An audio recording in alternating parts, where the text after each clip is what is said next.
వీళ్ళందరూ మామూలుగా పార్టీ అభిమానులు, జగన్ అభిమానులు కాని వాళ్ళని నేను అనుకోవట్లా.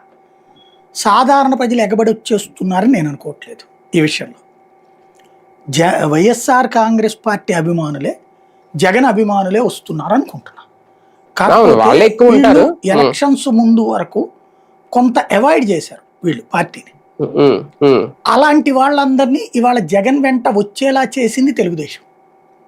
అలాంటి వాళ్ళందరినీ వచ్చేలా చేశారు వీళ్ళు.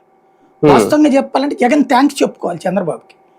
నువ్వు ఎప్పుడైతే ప్రతి ఊర్లో ప్రతి సందులో వైఎస్ఆర్ కాంగ్రెస్ పార్టీ అభిమాని అని తెలిస్తే దొంగ కేసులు పెట్టి, తప్పుడు కేసులు పెట్టి, అడ్డదిడ్డమైనటువంటి వార్తలు రాసి వాళ్ళందరినీ దొంగలుగా చూపెడుతున్నారో, ఎంతగా అయితే హింసిస్తున్నారో, ఆటోమేటిక్గా వాళ్ళల్లో వచ్చే పౌరుషం ఉంటుంది కదా, ఖచ్చితంగా మనం జగన్ వెంట ఉండాలి. లేకపోతే వీళ్ళు మనల్ని బతకనివ్వరు, వీళ్ళు మనల్ని క్యారెక్టర్ అసాసినేషన్ చేస్తారు. ఈ ఫీలింగే కదా వాళ్ళందరూ ఒక్క చోటకి రావడానికి కారణమైంది, జగన్ వెనకాల పరిగెత్తడానికి కారణమైంది. లేకపోతే పరిగెత్తాల్సిన అవసరం ఏముందండి? వాళ్ళందరూ అంత ఎగబడి రావాల్సిన అవసరం ఏముంది? వాళ్ళందరూ జగన్ని, ఆ జగన్ అనే పేరు తలుచుకుంటే అదేదో పాత రోజుల్లో గనక